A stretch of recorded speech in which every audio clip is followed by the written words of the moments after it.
What's happening there, internet? So, we're on day 3 of my attempt to actually record a video every day for 7 days, which is already going better than previous attempt to do that. So, bully. Excellent. Today I want to talk about putting on personas.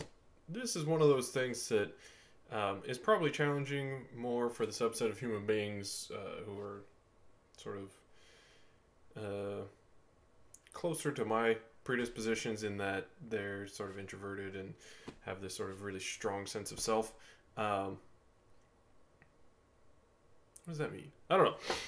But I had this problem when I was a young person that I noticed that in different contexts I behaved differently. And I've talked to people about that and my experience of that.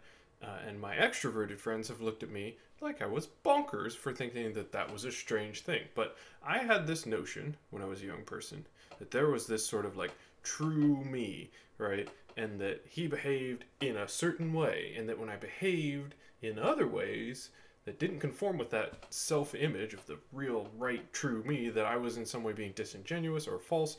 And that actually caused me an awful lot of inner turmoil, which was silly. But, you know, I believed a lot of silly things. Probably still do. So the problem that I was having was this notion of like a true me, this sort of immutable self that defined who I was as a being in the world. And just doesn't exist. It took me a lot of staring at walls into the late hours of the night and whatnot, or in the wee hours of the morning, and freezing my butt off in the mountains. But I discovered that there wasn't a true me. There was instead this sort of loose collection of attitudes, beliefs, and assumptions about the world, and in any given context, a certain subset of those things would come to the fore and manifest themselves as the persona that I presented to whoever I was interacting with.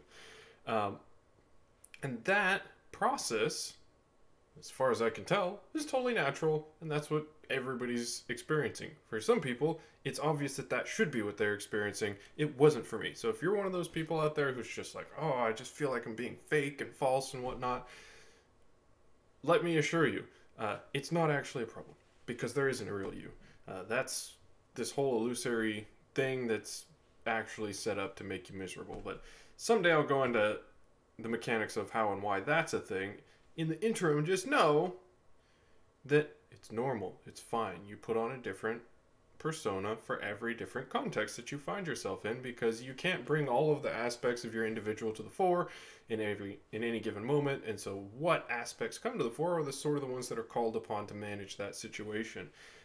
You're just not the same person when you're talking to your boss as when you're talking to your spouse, as when you're talking to your family, is when you're talking to your buddies at the bar, right? It's a different context. It calls for different norms and behaviors, and you're going to manifest those quite naturally. You're going to draw out of the complete set of possible ways you can be the subset that's actually useful in the present. Totally normal experience. And really a good experience, in that audience adaptation is one of the hallmarks of effective communication, right? You need to be able to read the room in order to deliver the communication that's going to be most effective. There's an extent to which all of our interactions are acts of persuasion. That's a topic for another video, I suppose. Now, how does that enter into being a happy human being if you're not the sort of dysfunctional person that I was, who actually agonizes over the fact that sometimes they make jokes and sometimes they're very serious? The main way is that not all of your personas are equally likely to emerge. And that means that as you are actually going through the process of inventorying yourself, of understanding who you are as a person, and then designing the interventions that are going to make you have the best possible experience going forward, not all of those are going to make the list, and you're going to cruise along. You're going to have set up your practices that are going to serve you in being a happy human being, and then you're going to just get a curveball one day, because you're going to find yourself in a different situation from what you had taken stock of, and you're going to manifest old behaviors that maybe weren't contributing to you having a great life experience before. There's a great old Zen story about that, actually, where it's this fellow sort of works his way up in esteem within the monastic community, and he's a monk, and then becomes a teacher, and then he becomes the master, and then he's called upon to sort of officiate at some ceremonial purpose for the government. And when he's presented with all of these government officials, just loses his composure, just loses his cool. He's just too taken aback by the whole situation. He's nervous, he's rattled, and he realizes that all of the efforts that he'd been making in the narrow confines of a monastic community didn't actually translate over to his experience out in the world when he's in this whole political situation. And that, the punchline to that, I think, is that he spent 10 more years at the monastery, and then the next time he was called upon to do such a thing, he was able to maintain his presence of mind and stay focused and whatnot. And that was actually a joke in the monastic community where I trained, where whenever we would get sort of knocked off our poised, attentive position and find ourselves doing some unconscious, unfortunate behavior, it would be like, oh, here we go, gotta spend 10 more years at the monastery.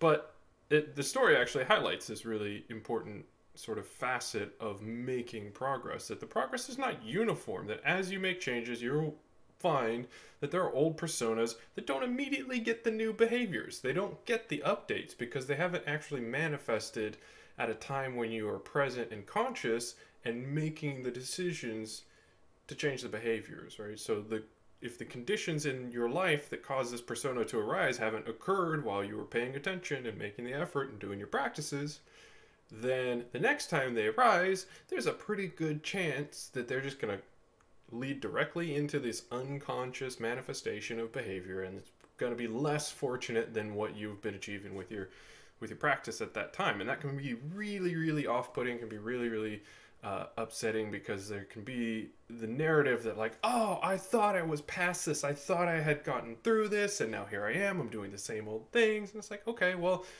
there are lots of yous, and this is a you that hasn't gotten the memo yet. Fine. Get it in the inventory, understand where those unconscious behaviors come from, figure out the plan for the next time, and get that one updated. And just know that there are more out there. Right? So, there are going to be lots and lots and lots and lots of views to update. Some of them are going to take longer to get on board with the new program than others, and that's fine. That's a totally expected experience. But that can be a source of the sort of off-balancing situation that then leads to sort of spiraling back into old behaviors and giving up on practicing the sorts of things that are supporting you and being a happy human being, and can just sort of put you back temporarily to square one, and then you got to work your way back up again for a moment. Fortunately, that process goes a lot faster than the first time through, but can be a setback, and it can be a setback that takes some people a while to recover from. So just something to be aware of, to be mindful of, that when you're updating your behaviors, it's gonna not be uniform. You're not gonna actually have an improved experience in every context. You have to have the new or you have to start implementing the new experience and then hit different contexts and see to what extent the personas that arise in those contexts actually overlap with the practices that you've put into place to change the personas in other contexts. It's a whole adventure. And this comes up for me all the time in my daily life. So, in my professional sort of context, when I'm just walking around out in the world, I probably look like a giggling idiot most of the time, because if I'm just kind of walking along out in the world, taking in the sights and the sounds and the sensations, I'm having a great time, right? I'm just a smiling, happy kind of dude. And, that's because that sort of default out moving around in space sort of mode was something that I practiced a lot in a monastic environment, and then I've practiced a lot as I've come back into the world and had to deal with all the usual sort of urban stimuli and whatnot. But I do a lot of that also professionally, because I work as a tutor and I just kind of wander the city meeting people and teaching them mathematics, and that requires that you sort of have to meet new people and set them at ease and make them comfortable and make them have a good time. So you have to have a really pleasant demeanor for that. So in all of those sorts of contexts, I'm really practiced in bringing a very pleasant attitude and presentation to the fore. And that's great. That's how I want to interact with people anyway, right? But if I go do something that I had a extensive amount of training in before I got hipped to the whole monastic training and all that stuff and sort of rewired a lot of things that were happening up here, I can be straight back into crabby dickhead so fast. And the place that comes up for me a lot is when I play, like, if I play video games. If I know somebody from playing video games, then they know me as a crabby, grousey sort of human being. If they've never actually seen me out in the world just being a human being, off of the internet, they'd have a very different experience of who I am as a person. And that's, and they wouldn't be wrong about that in any respect. And I periodically, just like, okay, well, here I am, I'm doing this thing that I used to do, and I still enjoy it now, but sometimes old behaviors manifest that I don't like, and so I'll take, a few weeks or months where I don't play any video games, and I just sort of, okay, what's it going to be? How am I going to approach this? What are the attitudes of mine that I'm going to bring to the fore? And I'll sort of play a little bit with my buddies and whatnot and see how it goes. And sometimes it goes really well, and okay, cool, it looks like I've gotten it straightened out here. And sometimes it doesn't go quite as well, and I go, okay, let's start over again. And I get made fun of a fair amount for the frequency with which I uninstall all of my games, but it's all right because it's a process where I get to practice accepting, embracing, and moving forward in this experience, that there are actually different me's that are getting updated at different rates, and that's okay. And eventually we're going to get them all moved in the direction that they need to go in order for me to have a consistent, pleasant, happy experience, in order for me to contribute to that for other people in all the contexts in which I encounter people. So that's just a thing to be on the lookout for. If you're the sort of person who struggles with a feeling of being disingenuous, might be something to consider. Is there really a you down there? Or is it just that you are this sort of nebulous collection of different personas? I definitely lean towards the latter. What's your experience? If you don't have any problems with that, but you do encounter the fact that sometimes you get a curveball and an old behavior manifests in a context that maybe you hadn't considered when you were implementing your practices to be a happy human being, right? Okay. Understand that that is a totally expected experience. It doesn't mean you're doing it wrong. It doesn't mean you're not making progress. It just means that you haven't had that context arise in a while. That person hasn't had to be present in a while, and that person hasn't gotten the memo that you're doing a different thing. Yeah, that's it. Just be on the lookout. Keep practicing being a happy human.